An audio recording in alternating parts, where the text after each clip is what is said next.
નમસ્કાર દોસ્તો, આજે આપણે ધોરણ 9ના વિજ્ઞાન વિષયની જાન્યુઆરી 2024ની જે પ્રશ્ન બેંક નંબર 5 એટલે કે ક્વેશ્ચન બેંક નંબર 5 છે તેનું સંપૂર્ણ સોલ્યુશન આપણે આ વિડીયોની અંદર જોવાના છે। ઓરિજિનલ પ્રશ્ન બેંક જે છે તેનું સંપૂર્ણ સોલ્યુશન કુલ 25 માર્ક્સની આ તમારી એકમ કસોટી લેવાવાની છે।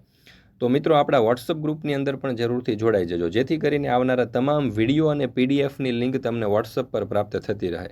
આ જે સમગ્ર સોલ્યુશન છે એની પીડીએફ જો તમારે જોઈતી હોય તો પીડીએફની લિંક પણ તમને નીચે ડિસ્ક્રિપ્શન બોક્સની અંદર મળી જશે। લિંક આપેલી છે, એના ઉપર ક્લિક કરીને તમે પીડીએફ જે છે તે મેળવી શકશો। તો અવશ્ય એમની પીડીએફ પણ મેળવી લેજો।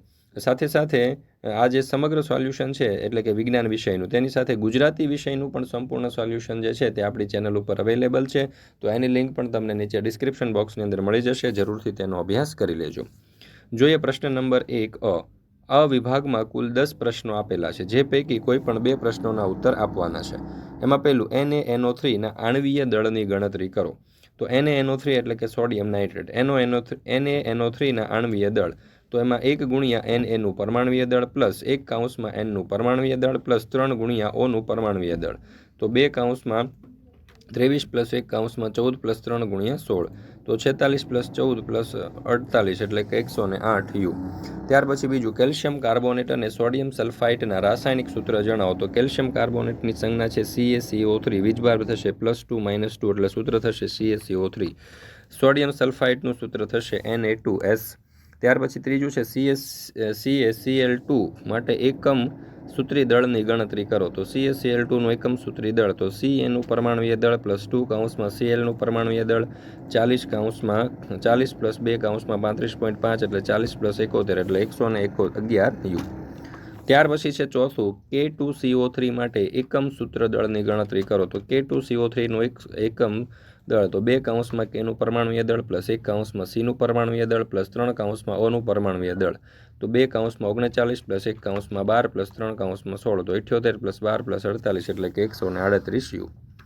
ત્યાર પછી આપણે પાંચમું જોઈએ HNO3 ના આણ્વીય દળની ગણતરી કરો। તો HNO3 જૂનું આણ્વીય દળ બરાબર 1 કૌંસમાં H નું પરમાણ્વીય દળ પ્લસ 1 કૌંસમાં N નું પરમાણ્વીય દળ પ્લસ 3 કૌંસમાં O નું પરમાણ્વીય દળ, તો 1 કૌંસમાં 1 પ્લસ 1 કૌંસમાં 14 પ્લસ 3 કૌંસમાં 16, તો 1 પ્લસ 14 પ્લસ 48 એટલે કે 63 યુ।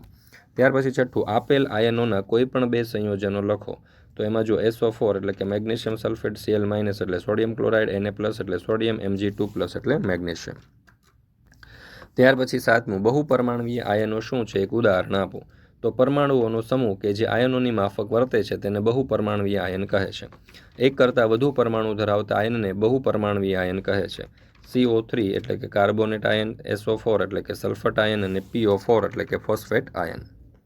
ત્યાર પછી આઠમો સવાલ રાસાયણિક સૂત્ર શબ્દનો અર્થ શું છે। તો કોઈ પણ સંયોજનના બંધારણના સાંકેતિક નિરૂપણને રાસાયણિક સૂત્ર કહે છે। સંયોજનમાં રહેલા ઘટકોને સાપેક્ષ પ્રમાણ દર્શાવતા સૂત્રને રાસાયણિક સૂત્ર કહે છે। Na2CO3 અને CaCO3માં કેટલા અણુઓ હાજર હોય છે, અને 10મો સવાલ આપણને આપેલો છે।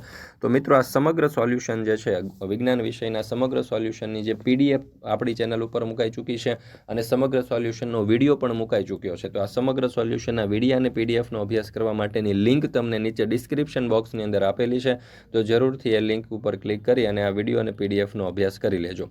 સાથે સાથે આપણા વોટ્સઅપ ગ્રુપમાં પણ જરૂરથી જોડાઈ જજો, જેથી કરીને આવનારા તમામ વિડીયો અને પીડીએફની લિંક તમને વોટ્સઅપ પર પ્રાપ્ત થતી રહે।